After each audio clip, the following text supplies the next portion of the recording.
Oh, eto guys, oh, tignan niyo naman, oh, nakaluhod pa talaga si ano, no, si Madam 10K. Guys, ito ang sinasabi ko.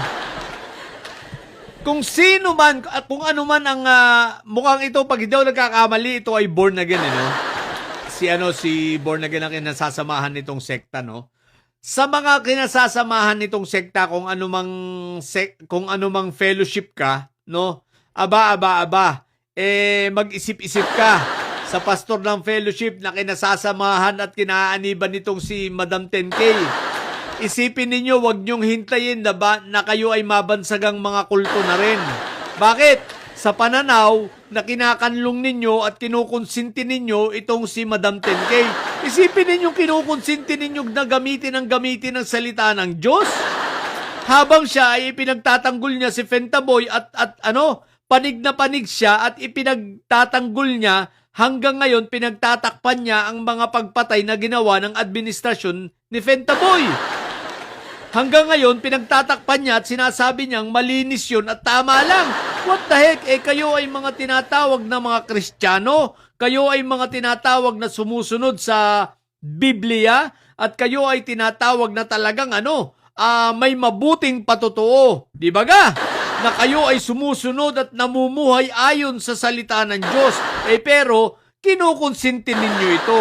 Anong tawag sa inyo? O di ba ga? Huwag ninyong hintayin na tawagin pa kayong kulto. Bagamat hindi lahat ng born again sapagkat iba't iba yan No? Iba't ibang fellowship yan. Maraming fellowship ang kumukundina na rin dito sa totoo lang. Yung mga yun at least nasa maayos ang pag-iisip. Pero kung saan mang fellowship ito, naka-miyembro, abay mag-isip-isip na kayo. Baka kayo naman ay nasisira na rin ang mga ulo. At kayo ay ginagamit nyo lagi ang salita ng Diyos pero hindi nyo naman kayang ipamuhay. Abay, tigil-tigilan nyo yung pagiging hipokrito ninyo at kaplastikan. Kagaya nito, ang tibay ng muka. Isipin mong nakukuha pang lumuhod tapos lagi na lang salita ng Diyos ang ginagamit. What the heck? Hoy, Kawatano, hindi ka ba nandidiri? Baka naman blasphemy na yung ginagawa mo. Nabubusong ka na at kinukutya mo na ang Diyos. Isipin mong pinaggagawa mo. Kada mag-o-open ka lagi ng statement, lagi salita ng Diyos. What the heck? Tapos, kabaliktaran sa yung ginagawa. Ang kapal ang tibay ng mukha mo, di ba? Bakit hindi ka nalang umalis dyan sa fellowship na yan at wag mo nang idamay? Kayo naman, sa fellowship na kinaaniban nito, abay magising naman kayo. Paluin nyo ito.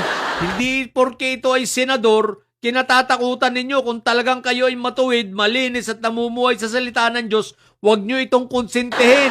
Otherwise, karapat dapat kayong tawaging mga kultong mga hinayupa kayo. Di ba nga? Isipin ninyo, kinukonsinti nyo yan? Kinukonsinti nyo ang isang senador na konsentidor sa EJK? Di ba ga? Tapos nagmamalinis, akala mo pagkabait-bait at isa pa. Pumapayag ba kayo na isang senador ninyo na barumbado at basag ulero? Di ba? Agresibo. Pero walang problema kung bayot yan, di ba? Kung tapang-tapangan yan. Wala naman tayong usapin dun sa pagiging LGBTQ nito. Kaya lang, nagtatapang-tapangan at nagyayabang-yabangan. Tapos puro kasinungalingan. Isipin ninyong nagcha-church sa inyo. Tapos obvious, national TV, social media, kitang-kita ang kasinungalingan. Diba? Kitang-kita mga pinaggagawang mga kalokohan. Simple na lang doon na lang sa ginawa niyang we are under attack Senate is under attack diba? Senate was under attack, sabi niya, diba? Hindi pa kayo, hindi nyo man lang kukundina, hindi man lang kayo magising.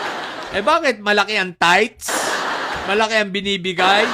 Aba, tulad nga ng sinabi ko, mababansagan kayong mga kulto. Sayang naman ang inyong ipinundar, yung fellowship ninyo na mga born again pa naman kayo.